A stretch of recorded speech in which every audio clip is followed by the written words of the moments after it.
All right, we've heard from the Toronto Maple Leafs players. We heard from their current coach, at least, Sheldon Keefe. Now it's time to hear from Mark Masters and our hockey insider, Chris Johnston. Gentlemen, a lot was said on this day. Most of it, what we expected to hear.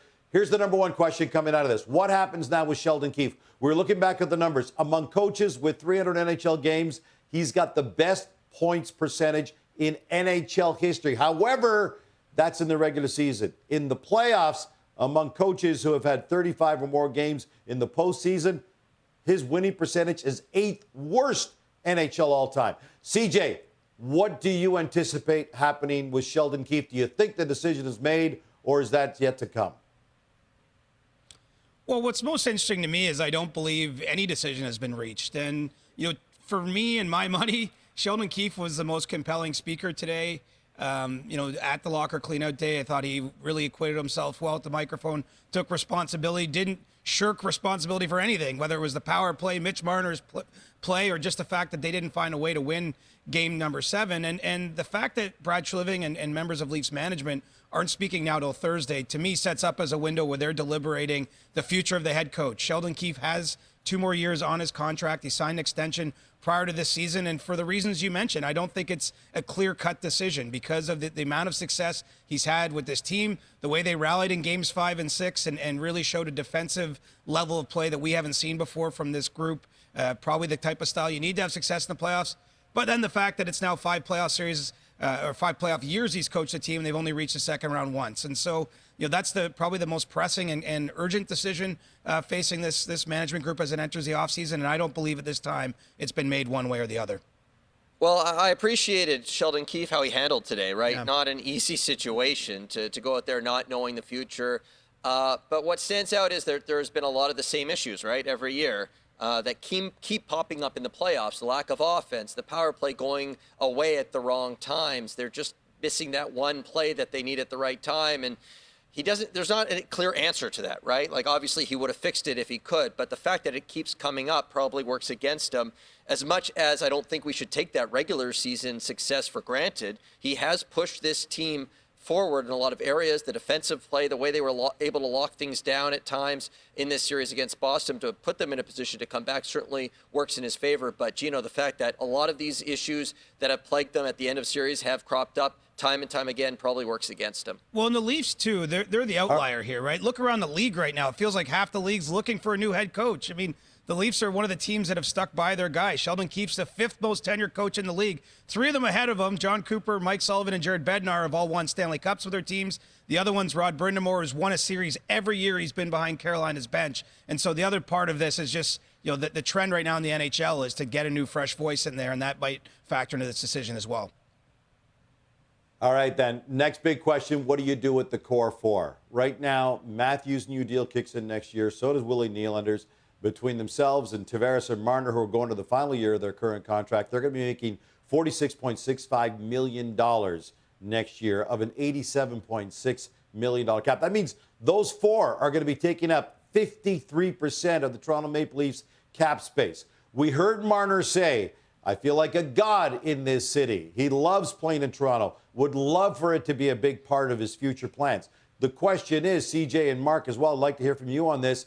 Should Marner be a part of the Leafs' long-term plans, or is it time to consider moving him and then potentially even John Tavares as well? Well, it's past time to consider it. I think that they've been stubborn over the years here and not at least more seriously pursuing the market to see what might make sense. The reality of where we're at now, though, is that it's beyond Maple Leafs management's decision. All 4 of those players have no movement clauses. It's my impression at this time that Mitch Marner and his representatives are not inclined at all to even consider waiving his no movement clause. Now, that could obviously change as conversations have here in the early days of the offseason. But, at this stage, I don't get the sense any of these guys want to leave. They've made a commitment to the team. And so, I do think that this is something the Leafs should have done in the past. I've written it back then, so this isn't just, coming at it from this point. I just think it's too difficult a roster-building exercise to have enough key people in the right places. They need to improve this blue line. They need to have the best goaltender in a series for a change, which is not something the Leafs have been able to claim in any of these recent years. And they just need more players down the lineup that I think can score some goals because, we've just seen time and time again the same issues crop up I have no issues with the players individually, but collectively, I just don't think it's the right mix to win a series, mostly because of all the cap space they account for. And the approach in the past has been to try and find different types of players to put around the core, and guys like Tyler Bertuzzi and Max Domi come in this year. I thought, by the time we got to the playoffs, they were contributing and they were doing what they were brought in to do. Of course, the offense dried up for them as well near the end of the series, but we've seen that. We've seen this play out time and time again, that you've got the core, you like the core, can we surround them with different types of guys? And they haven't been able to find the right mix. So, of course, you have to look at maybe the core needs a shakeup. It's probably overdue, as CJ pointed out to, and now they're in a bit of a fix because they don't have control of the situation. But, of course, you have to look at it. It will be interesting to hear what Trey Living says, assuming he's talking to us on Thursday, because he came out in his first news conference as general manager of this team and said, it's always about the core, for the core. It's got to be more than that. It's got to be the team. So how is he going to frame it? That will be an interesting talking point on Thursday. And I do want to underline, I don't think they're flawed players. I think it's a flawed strategy. In a hard cap league, every decision has, rundown effects from it. And just committing that much to that few players. No other team in the league's doing it. The Leafs have now had 8 years with these guys in the playoffs. They've only been in the second round once, and even that year they lost in 5 games. So this team has been nowhere close to a cup run with this mix. I just don't see how you can come back next September and think it's going to be a different result. And Morgan Rielly, who's been here the longest, was probably the most downbeat amongst the players that spoke and asked if they're close. He said, I can't say that because we're not on the doorstep, because we're sitting here talking to you today. He's, now on the other side of 30, and he's usually a playoff performer for this team. He did not have a great series against the Boston Bruins. Said he was struggling to think about that game-winning goal that he was on the ice for against. They haven't got a lot of offense from the defense. He's part of the core in my mind right now. Of course, he's got the big contract, and you have to at least look at the possibility that he might start declining a bit in the years ahead. So there's lots of things to sort through here. All right, let's look ahead to Thursday now. And here's the big question. Who do you expect to hear from? Who's going to be running that meeting, and who's going to be there? What kind of management changes? Listen, we're in year 10 of the Shanna plan. Now we're slipping into Project Pelly as Keith Pelly takes over the leadership of the organization. Under Shanahan, this was a team that had a .590 winning percentage. Again, we're seeing the pattern in the regular season, but just a .421 winning percentage in the playoffs. Just one series victory since Brendan Shanahan took over. Who do you guys, let's start with you first, CJ, and then Mark as well. Who do you expect to be hearing from come Thursday? And do you anticipate a major shakeup or merely the beginning of the discussion? I'd be shocked if we didn't see both Brendan Shanahan and Brad Treliving at the microphone on that day. I don't know if they'll handle the questions together, if they'll do it separate. I mean, we've seen different approaches to that over the years, back when it was Shanahan and Kyle Dubas as a GM. But, I do think that you're going to hear from both of those men. And, we haven't heard from Brendan Shanahan in a formal media setting since he made the switch, since Brad Treliving was hired to replace Dubas last spring. And so, what they say, the tone of it, that's going to be the news. That's going to set the tone for this entire offseason. As much as today is, getting a chance to relive some of what happened with the players, ask them about their summer. I mean, the big questions that we have for this organization have yet to even been remotely answered.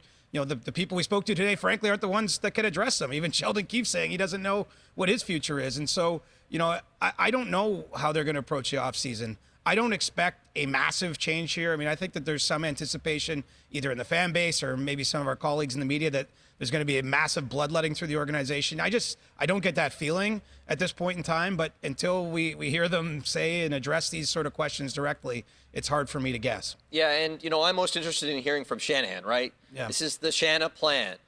We hear from him so little that anytime he steps in front of a microphone, I think is really interesting. How does he frame it? And, he talked about killer instinct after that Montreal series. Still, again, they get to Game 7 overtime. It still feels like that. They are 1-8 yeah. in playoff series since he's had the job. I mean, at a certain point, I don't know how you can keep justifying doing the same thing. But I wouldn't be surprised if there's not as much change, right? We always come out of the season, and it's, of course, there's a lot of anger in the market right after it ends, and we always think, okay, this is the year, there's going to be a huge change, and it doesn't happen. So if you look at the past and you try and look at that as instructive, we always tend to be surprised that there isn't more of a change, and then we get back to training camp and it's all so familiar. I'm standing here, I wouldn't be shocked if it's not as busy an off season. It feels like there should be changes, but I don't know. It just hasn't been what we've seen in this era. So 10 years have passed. I got a gray beard, but the results remain the same. I'll tell you what, I don't have any idea what Keith Pelly's going to do now that he's taken over, but I will look back on his track record.